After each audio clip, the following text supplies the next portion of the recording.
So moving on to our next section, which is about organization culture. So does a great organization culture play any role in, developing traits within the team that are necessary for a business success? What do you think about it? Yeah, I think the organization culture plays a key role in the traits of team members, how they behave. And it all stems from the leadership.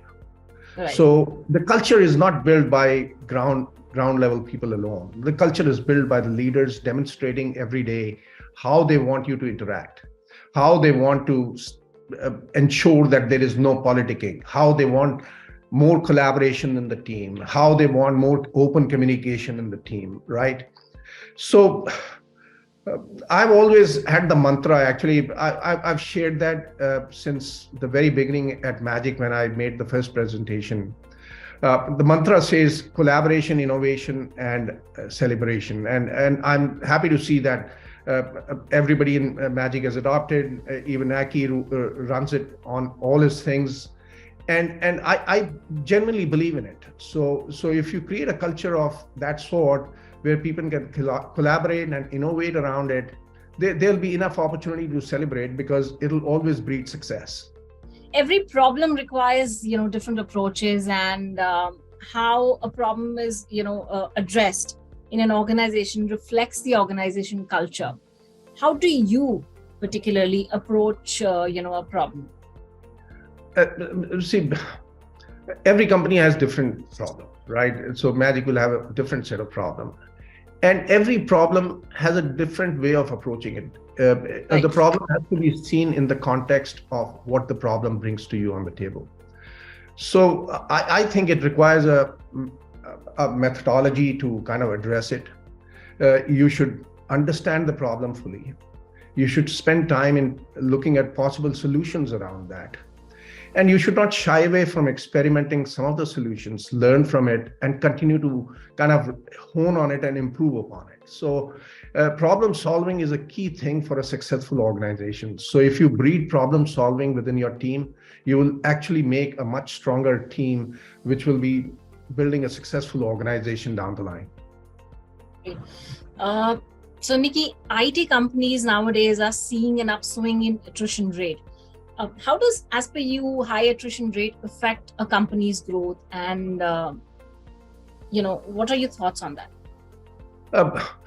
Fortunately, attrition from where it was over the past 18 months or in the last 6-8 months, attrition has kind of slowed down. And I think it'll be on a lower tempo for the next year or so till such time this slowdown continues. And also we are going through a disruption in our industry. So the generative AI will disrupt our industry to some extent. So there would be some bit of curb on attrition the way we are seeing. But attrition is a genuine problem, especially in people business.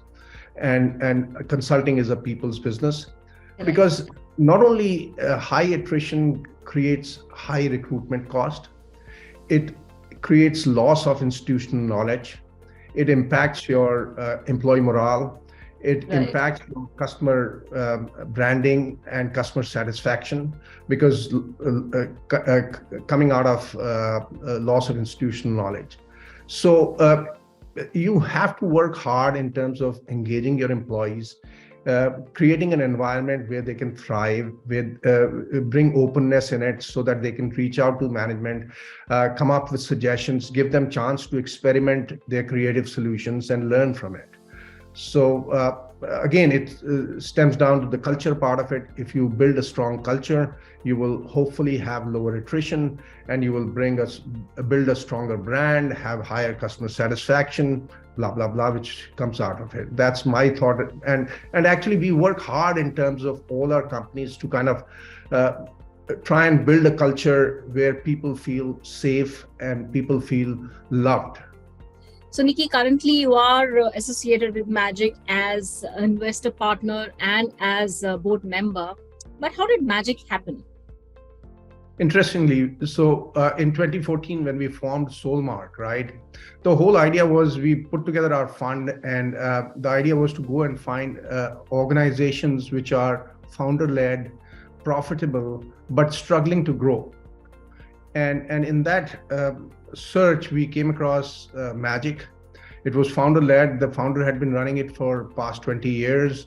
He'd grown it to $6-7 million, was making some profit, but was struggling to get the growth in. So he was looking for a partner who could kind of take over the company and bring growth mindset into the whole system, right, and kind of continue to grow it. And when we completed the deal, as Soulmark partners, we appointed Aki to run as the CEO. So Aki moved in to be the CEO of the company. And from 6-7 million humble start to where we are today, we are a $40 million company. So what I would say is that if you find a diamond in the rough and you put a good team behind it, magic happens. Okay, and the proof is in the pudding. So we put Aki and the team together in there, and we've grown six-folds from where we acquired the company. Wow, that's amazing. So Magic EdTech believes in digital learning for everyone. What is your vision for Magic? Yeah, digital learning for everyone is a very noble vision. Okay, Magic is a for-profit company, but this vision, and it also stems from the point, like if you look at, when you talk about noble professions, right? You talk about nursing, you talk about teacher, these are all noble professions, because we're trying to build we are trying to improve people's lives. We are trying to build generation for tomorrow, right? So from a concept point of view, that is what the nobility of this vision is. And the whole idea is to leverage the online resources, to leverage digital technologies, and take democratize the whole approach towards serving people with educative learning content. And even Magic Pathshala, which is part of our philanthropic effort within Magic, is around the same vision. So you do certain things which you do as an organization, and certain thing which you do as an NGO in terms of living up to your vision. Also, see, the accessibility is a big part of our whole offering, right? Which is to make the content available to people with who are differently enabled. So I think I really like what the company is doing. I just continue to feel happy in the direction we have been going. Right. So the next section that we have is about life mantra, wherein people who are watching this video will be able to learn a little bit more about life and the mantras that you follow. So you're constantly traveling between India and US, and you remain busy in cross-continental entrepreneurship. What does Nicki Mehra love to do when he's not working? Well, that's kind of interesting. See, I'm a family man. I enjoy family time. Like I'd mentioned, I think earlier, that my kids are out, we're kind of empty nesters. So I enjoy family time. When the kids are together, we try and take some vacations together. So that is special for me. Right. And I enjoy taking vacations. I love to travel. In fact, just to mention, this year, we've had multiple trips. I took a 3-week-long trip to South America, visiting Argentina, Chile, and Antarctica. So we took a cruise onto Antarctica, saw the penguins, saw the whole thing. Just beautiful, outstanding. Right. And post that, we took a trip to Hawaii. So we were there for a week, 10 days. And right now, again, my wife is again busy planning another trip. This is on a travel basis. Otherwise, on a daily basis, outside of the work which I do in terms of advising companies and CEOs and working as the board member, I enjoy playing golf. So I attempt to at least play golf twice a week. That's what Nicki Mehra does when he's not working. Okay, when he's not working and he's not traveling. Yeah. Right. So what is when travel, I try and play golf. That's yeah. So there are a lot of golf resorts around. So you got golfing trips, like we've taken trips to Scotland where you're going there only to play golf. Oh, that's interesting. Great. So what is your life mantra?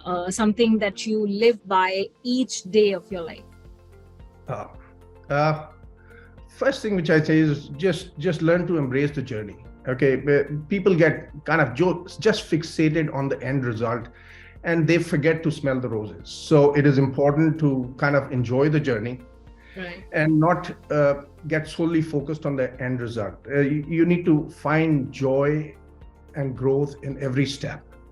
And that is what is key. So you have to embrace your successes and also learn from your setbacks. So because nothing happens in perfection. So you will have setbacks. So you just learn from them and keep move on. The other thing which I have always kind of believed in my professional life and personal life, I think it is very important to be truthful and open. Okay, it is even in work, you need to be truthful and open to your employees, to your customers, and it pays in the long run. So in short term, sometimes you feel that trying to finesse it, you may be able to win something, but long term it does not. So in long term, if you kind of be on that direction, you will always be successful. And the other piece, which I am kind of known for, and people keep talking about it, you should never feel shy to ask for something. And that is a problem which I see, and I keep giving examples after example. And my friends in India used to say, "Puchne ke paise nahi lagte." So the whole idea is, if you, like, for example, if you've done a good pre-sales job, even in sales, right, and you've done your work, don't shy away to ask the customer, "When can I get the order?"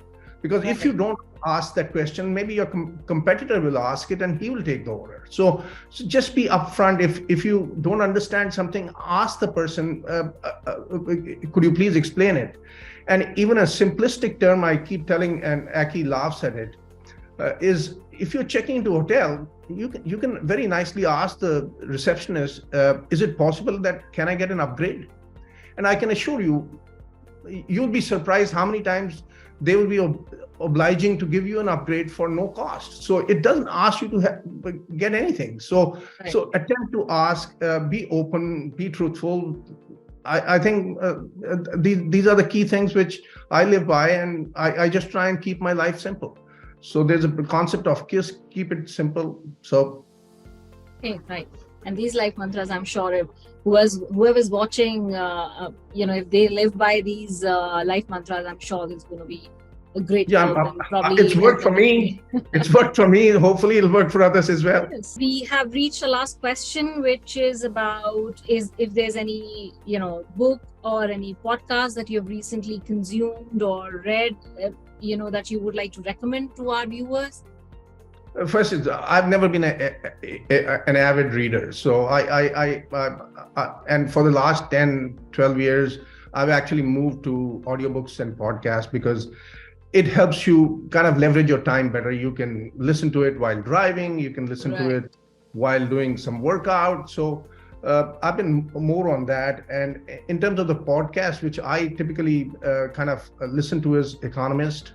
That is one of my go-to. And then I do listen to TED Talks. I do buy some audiobooks. Like, for example, recently I looked at one from Boston Consulting, which is on strategy.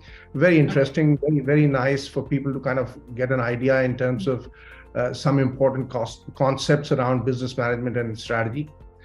And in terms of other activities which I do is I love to watch TV. So I love watching movies. I just yesterday I went and watched the Mission Impossible, the new one, on theaters.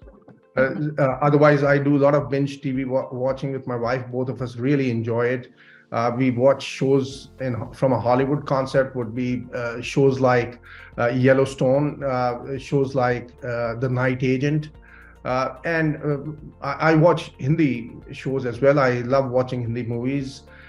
Hindi shows, I watch things like the ones which I recently watched was a series called The Rocket Boys. I think it was phenomenally made. And then I watched another one called Jubilee, which was, again, I think, fantastic production shows. So there's some quality content which comes from Bollywood. So I enjoy watching that.